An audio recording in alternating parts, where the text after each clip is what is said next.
Sisters stole my car, entitled parents demand I take the blame. Now they regret everything. I'm John, 24, and my older sister Stacy has always been a pain. She's just a year older, but she acted like my stuff was hers and got away with it every time. Stacy always found a way to be the center of attention, and she didn't care how she did it. She charmed everyone at school, so people naturally liked her. By junior year, she started hanging out with the wrong crowd, drinking, and throwing away her potential. Our parents never seemed to notice and continued treating her like their favorite. Meanwhile, I had just a few friends in high school and was constantly compared to Stacy. I got sick of it and decided to focus on getting my degree so I could move out and start my own life. No surprise, I moved out at 18. Thankfully, I get along great with my uncle. He's a retired firefighter and took me in when I left home. He even gave me his old Jeep, which I love. Stacy hated that I had the Jeep. She drove 2 beat-up cars into the ground while my Jeep kept going strong. After she crashed her last beater into a pole, she asked to borrow my Jeep. I had a bad feeling and said no. She called me entitled and said she needed it for work. I told her to take the bus because I knew how she drove, and my Jeep was off limits. My parents called me and insisted I lend her my car. I said no matter what they said. I needed the car too. It was my only way to get around. Stacy wasn't the only one with a job. My uncle congratulated me for standing up to them and gave me a high five. When I got off work a few days later, my Jeep wasn't where I parked it. I called Stacy, but she didn't pick up. Then I called my parents and asked if she took my car. They denied it. So I said I was going to call the cops, and then they admitted she borrowed it because she needed it. I told them she better bring it back right now or I'd have the police looking for her. They called me a jerk and then phoned Stacy to bring my car back. She showed up in the parking lot 20 minutes later. I demanded to know how she stole my car, and she held up a set of Jeep key fobs her boyfriend had duplicated with the machine he bought online. I told her if she ever stole my car again, I'd have her arrested. Then she had the nerve to ask for a ride home. I told her she made me wait in the cold after stealing my car so she could walk. She called me a deadbeat before I drove away. After that, my uncle put a tracking device in the car. On Thanksgiving Day, we celebrated with family. The roads were cold and icy, so I had to drive carefully. During the party, I noticed my keys were missing from the table where I had left them. Panic set in. I rushed to the window and saw that my Jeep was gone. I immediately knew Stacy had stolen it again. I checked the tracking app my uncle had installed. The Jeep was a few miles away, moving erratically. Furious, I called Stacy. She answered, laughing, and told me she was just picking up a friend.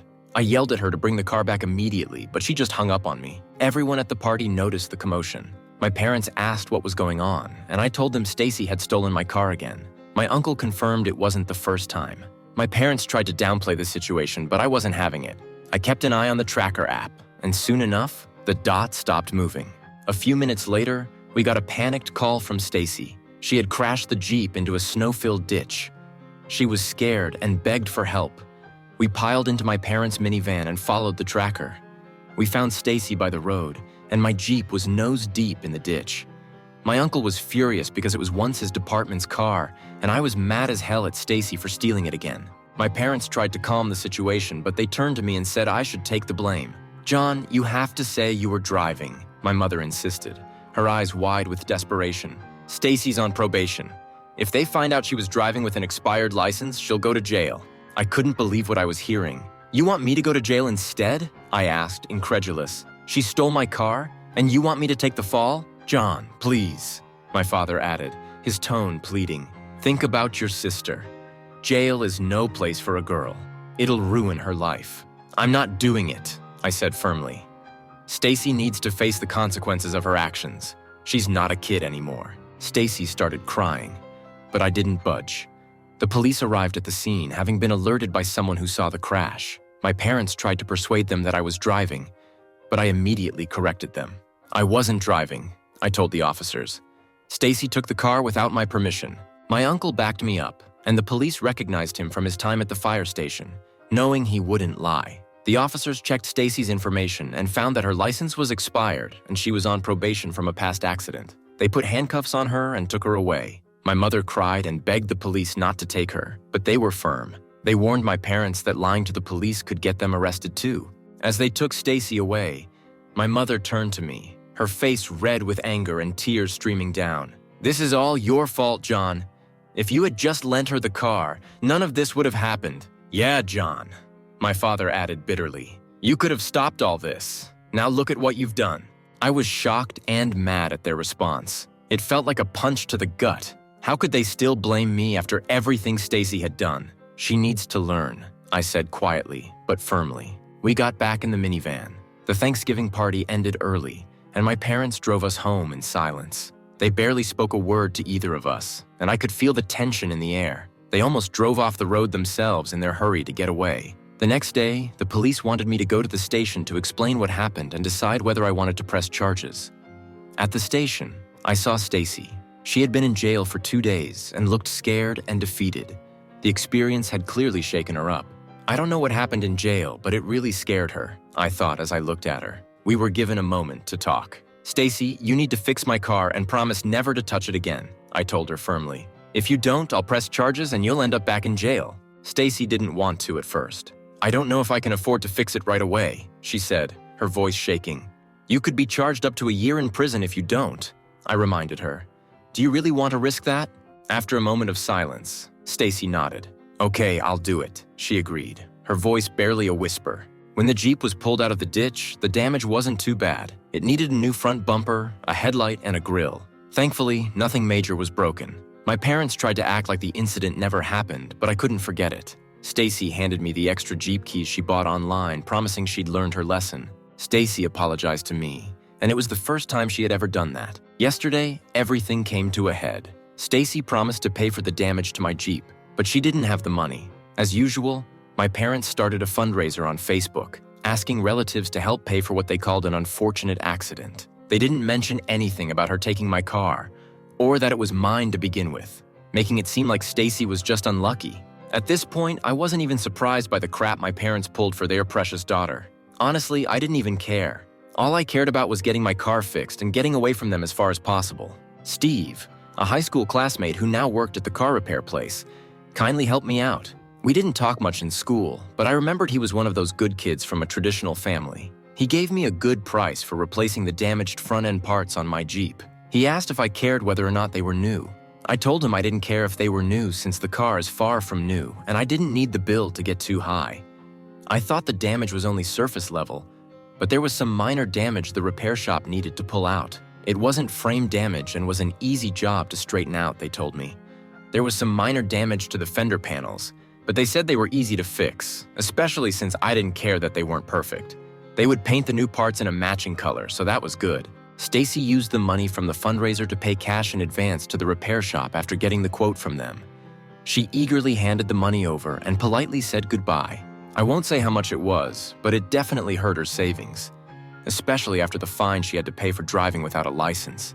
She wanted to get a replacement car, but she won't have one until her license suspension is over. I don't know when that'll be, but I think it's going to be a good while. My parents gave Stacy a ride to the repair shop. As soon as she left, they stayed and confronted me. John, this is all your fault, my mother began, her voice tinged with bitterness. If you had just lent her the car, none of this would have happened. You know she needs a vehicle for work. I felt my anger rising but tried to stay calm. She stole my car, crashed it, and now you're blaming me? Yes, John, my father added bitterly. You could have prevented all this. Now look at what you've done. You need to buy her a car so she can get to work. Their response shocked and angered me. It felt like a punch to the gut. Are you serious? This is her fault, not mine, I said, my voice rising. You've always sided with her no matter what she does, and I'm done with it. She needs to take responsibility for her actions. My father turned red in the face and looked like he was about to explode. You ungrateful brat. We're trying to keep this family together. By making me the scapegoat? You're crazy if you think that's how families work. Steve, who was just finishing the paperwork, said quietly, I can't believe there are people like you. My father, hearing Steve's remark, whipped around to face him. What did you just say? He demanded, stepping closer. Steve stood his ground.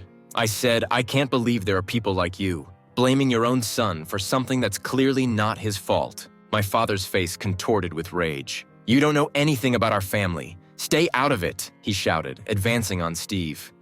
Maybe if you actually listened to your son for once, Steve replied calmly, you'd understand what you're putting him through.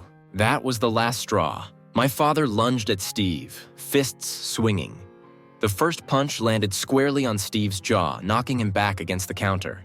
Steve tried to defend himself, but my father was relentless, throwing punches with a fury I'd never seen before. The mechanics rushed over, shouting and trying to pull my father away. It took 3 of them to restrain him, finally dragging him off Steve and holding him back. Steve's face was already swelling, blood trickling from his nose and a cut above his eye.